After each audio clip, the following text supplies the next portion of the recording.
Assalamualaikum warahmatullahi wabarakatuh. Halo guys, kali ini saya akan menjawab pertanyaan-pertanyaan kalian yang muncul di kolom komentar. 15 menit, yuk kita simak bareng-bareng ya. Adapun pertanyaan yang akan saya jawab, yang pertama yaitu pertanyaan yang berhubungan dengan akuntansi ya. Kemudian juga saya jawab semampu saya karena mungkin ada beberapa pertanyaan kalian yang tidak didukung dengan data-data sehingga saya tidak bisa untuk menjawabnya. Kalau saya jawab, saya takutnya salah gitu, karena kan akuntansi itu kan sebuah siklus yang berkelanjutan. Kemudian saya juga mengucapkan terima kasih atas komen-komen positif yang ada di beberapa video saya dan doa-doa yang ditujukan kepada saya. Semoga doa-doa itu kembali juga kepada orang yang mendoakan. Terima kasih.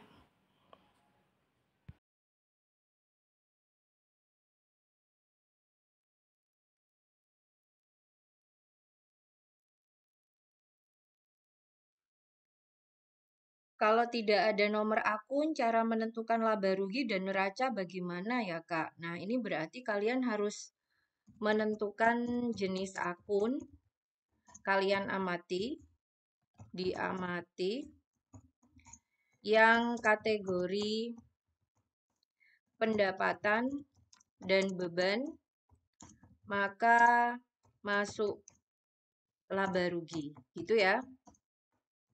Dicek kalau ada kata-kata pendapatan, kemudian akun beban, berarti masuk ke laba rugi. Tapi kalau selain itu, selain pendapatan dan beban, berarti masuk ke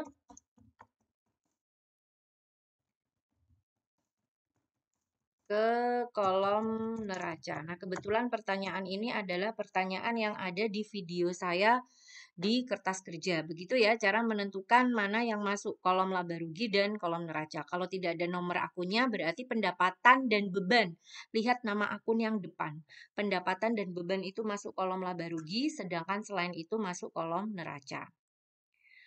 Izin bertanya soal nomor 2 untuk tanggal 3 piutang dagang kok bisa 3.600.000 dapat dari mana? Terima kasih. Oh, ini pertanyaan ini ada di soal pada pencatatan metode periodik ya dan metode perpetual.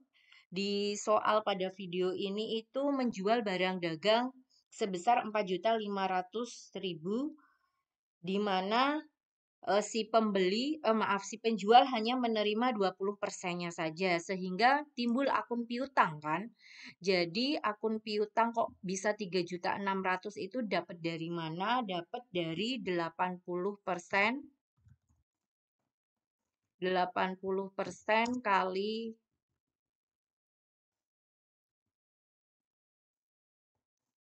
4.500.000. Karena yang diterima secara tunai itu 20%. Nah, maka piutangnya berarti piutangnya sisanya kan piutang. Piutangnya 80% nih, 80% kali 4.500.000. Maka ketemu 3.600.000. Bu, buka kelas online nggak? Maaf tidak ya. Jika mau konsultasi, silahkan kirim tugas atau permasalahannya ke email aja. Nah, ini emailnya.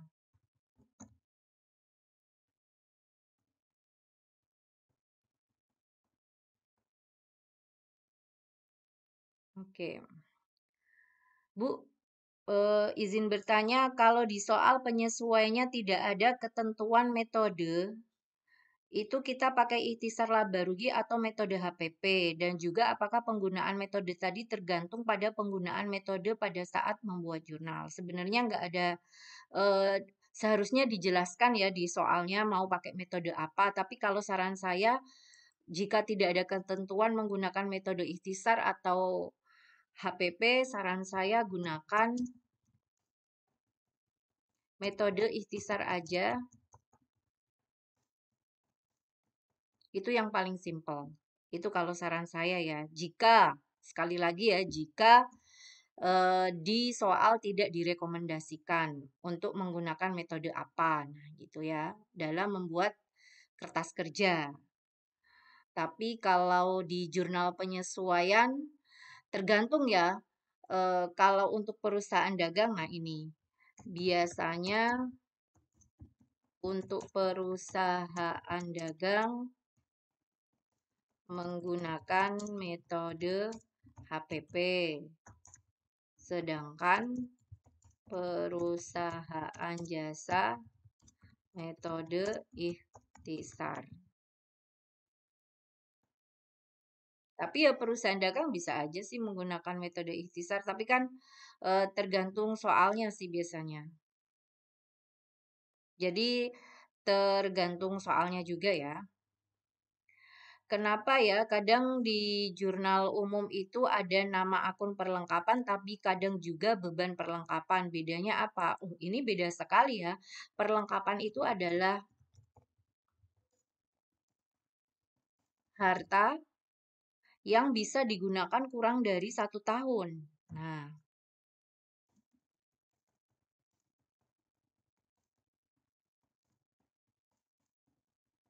Nah, contohnya apa nih? Contohnya adalah misalnya perusahaan salon ya, misalnya shampoo, kemudian apalagi ya, minyak-minyak rambut atau minyak-minyak facial, itu krim-krim facial itu ya misalnya.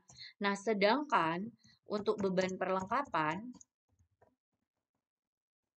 itu adalah eh,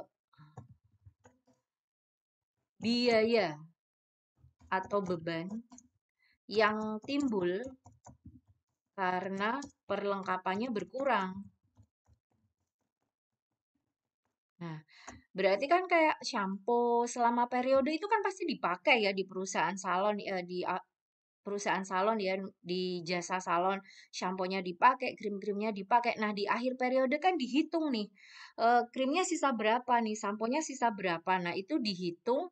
Nah, selisihnya antara data awal dengan selisih akhir, selisihnya itulah yang namanya beban perlengkapan. Nah, jadi beda sekali ya. Beban itu masuknya ke akun beban, sedangkan perlengkapan masuknya ke harta. Izin bertanya Kak, bagaimana caranya neraca saldonya ini diubah ke buku besar? Berarti dari neraca saldo diposting ke buku besar ya. Nah, sebenarnya saya sudah ada tutorialnya. Bagaimana cara memindahkan neraca saldo ke buku besar. Kalau saran saya buat kolomnya, buat dulu kolom buku besarnya, kemudian pindahin satu persatu akun yang ada di neraca saldo.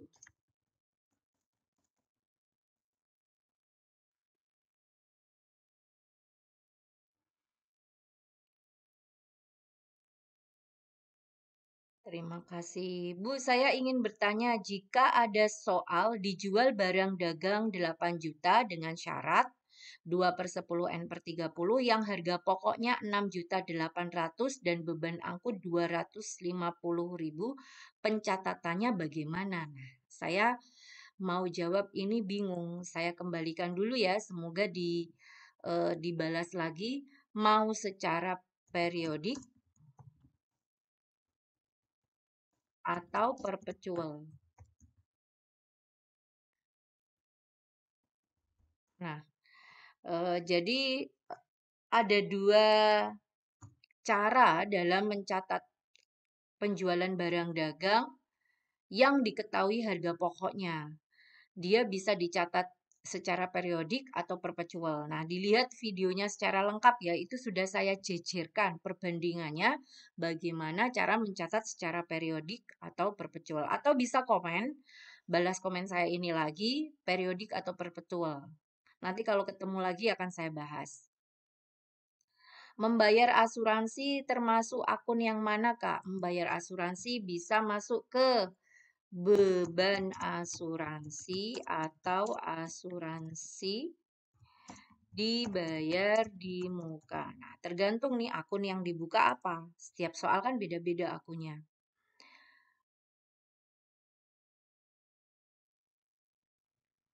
Bu, izin bertanya untuk tanggal 18 Juli utang usaha kenapa bertambah di debit?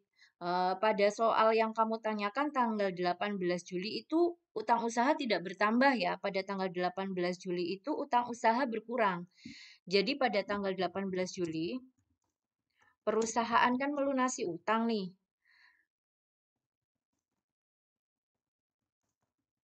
Sehingga utang berkurang.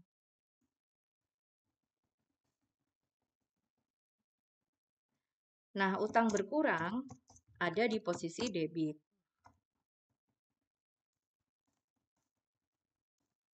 Coba deh kamu pahami soalnya sekali lagi ya. Jadi tanggal 18 Juli itu utang berkurang di posisi debit. Kenapa soal pendapatan pengeluaran dan pendekatan pengeluaran dan pendekatan pemasukan kok hasilnya beda? Terus kalau saya pakai metode pemasukan hasilnya beda. Apakah saya salah? Oh, tidak. Jadi Nelson ini bertanya pada materi penghitungan pendapatan nasional. Seperti kita ketahui, menghitung pendapatan nasional itu kan ada 3 metode ya.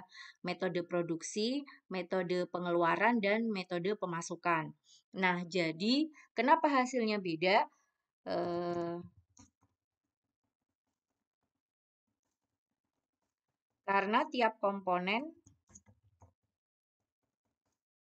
pendekatan itu berbeda. Jadi hasilnya memang beda.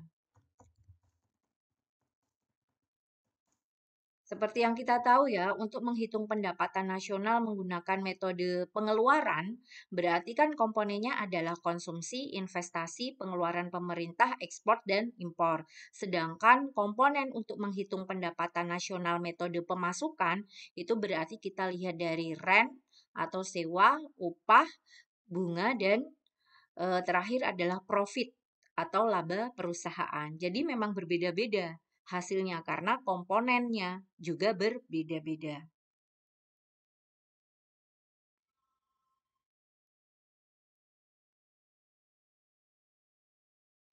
Terima kasih ya atas doa-doanya. Halo Kak, izin bertanya, semisal suatu perusahaan punya aset sebidang tanah yang kemudian hasil menerima hasil sewa tanah itu sebagai lahan parkir. Apakah itu dimasukkan dalam aktivitas investasi atau operasi ya? Nah, aktivitas investasi itu aktivitas yang membeli barang-barang seperti peralatan, kendaraan, yang itu merupakan investasi perusahaan. Nah, seperti itu ya. Jadi kalau di kasus ini ini sewa tanahnya itu kegiatan perusahaan bukan ya? Nah, saya berikan tanda tanya ya. Jika sewa lahannya merupakan kegiatan perusahaan, memang kegiatan perusahaannya itu memang sewa sewa tanah, maka ini kategorinya adalah kegiatan operasional. Oke.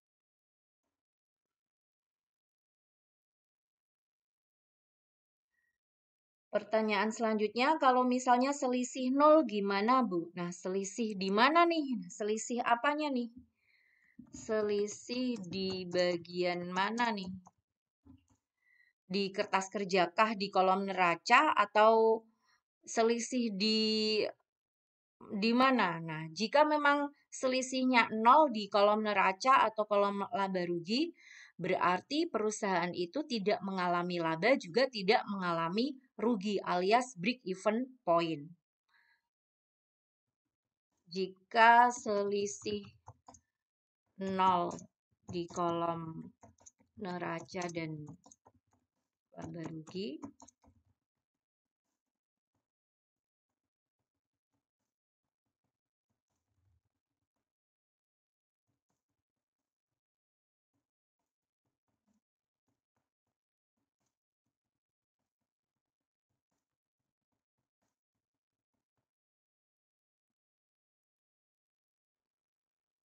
di menit 2332 dikatakan laba kalau selisihnya ada di debit pada kolom laba rugi dan kredit pada neraca. Berarti kalau sebaliknya, oke. Kalau sebaliknya itu rugi ya. Iya, betul. Berarti kalau selisihnya di kolom kredit pada kolom laba rugi dan selisihnya ada di kolom debit pada kolom neraca, maka perusahaan itu rugi. Begitu ya. Beban sama utang sama. Beban sama utang sama dan kenapa utang tidak masuk laba rugi? Siapa yang bilang beban sama utang itu sama? Beda. Beban sama utang, beban dan utang itu berbeda. Tidak sama ya. Sehingga utang tidak bisa masuk ke laba rugi. Berbeda ya. Kenapa? Karena beban itu akun nominal, beban itu kategori akun nominal yang nantinya akan ditutup, diperlukan jurnal penutup, sedangkan untuk utang itu akun real.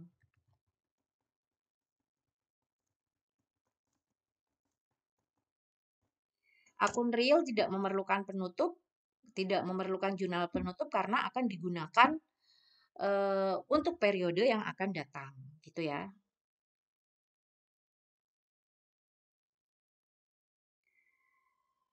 Mau tanya untuk di jurnal penyesuaian kenapa ada akun beban listrik dan utang listrik, sedangkan di soal tidak ada dan jurnal umumnya juga tidak ada. Oh, jadi ketika ada sebuah siklus akuntansi, maka soal itu bisa muncul di saat terjadi penyesuaian. Jadi beban listrik dan utang listrik kenapa tiba-tiba muncul padahal di jurnal umum nggak ada ya karena muncul di jurnal penyesuaian. Diperlukan penyesuaian terhadap listrik yang masih harus dibayar sehingga muncul beban listrik dan utang listrik.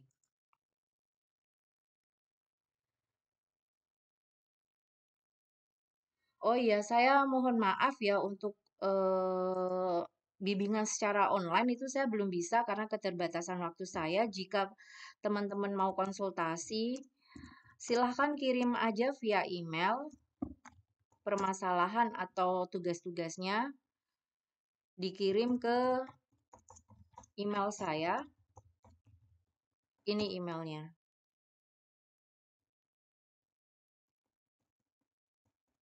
Tuh ya.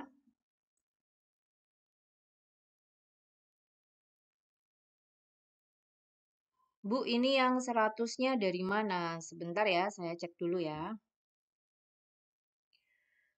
Ini mohon di apa di komen ulang ya. 100 itu 100 di menit ke berapa maksudnya. Nah, saya kalau ada soal seperti ini di sebuah video saya bingung nih saya harus putar ulang video saya juga jelas nggak mungkin ya.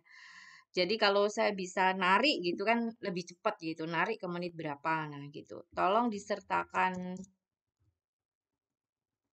menit ke berapa ya.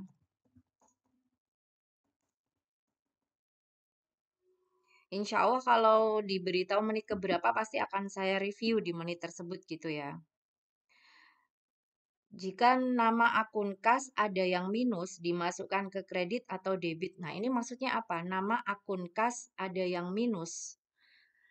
Maksudnya ada pengeluaran kas gitu atau bagaimana? Kasnya berkurang gitu atau saldo normal? Sekali lagi, saldo normal kas selalu di posisi debit. Tetapi transaksi Tetapi kalau transaksi boleh ya, ada di kredit ya. Jadi kas berkurang itu boleh, kas berkurang cuman saldo akhirnya aja.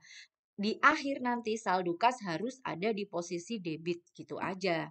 Tetapi kalau transaksi boleh jika ada kas di posisi kredit.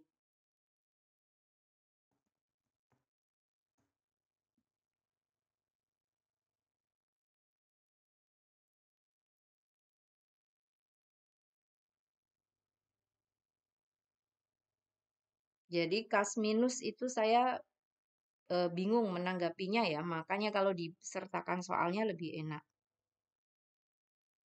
Apakah laporan arus kasnya ada? Saya sudah ada beberapa video tentang laporan arus kas ya.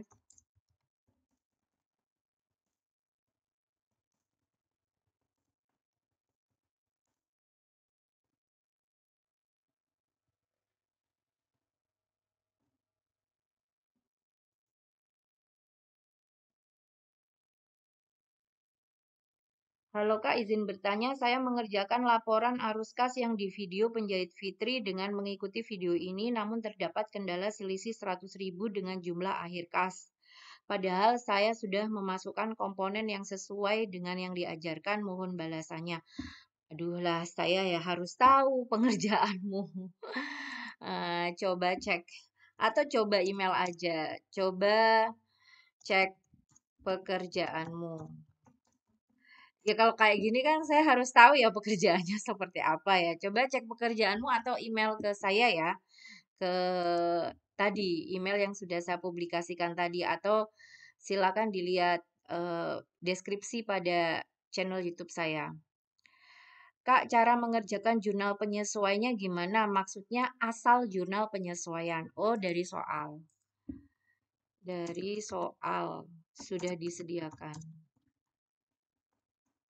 Jadi dari mana asal jurnal penyesuaian? Ya dari soalnya, harus ada dari soalnya. Dari materinya itu ada. Atau kalau enggak, dicek deh. Biasanya di apa ada clue-cluenya enggak di jurnal umumnya? Iya kan, akuntansi kan memang sangat mudah. Nah, berarti jurnal penyesuaian itu tergantung dengan soal. Mohon dijawab iya. Oke, kayaknya udah lebih dari 15 menit nih. Terima kasih sudah nemenin saya menjawab komentar-komentar kalian. Jika ada mau tugas yang dibahas, silahkan kirim ke email saya. Kita berjumpa lagi minggu depan. Terima kasih sudah menyimak video saya. Jangan lupa subscribe and wassalamualaikum warahmatullahi wabarakatuh.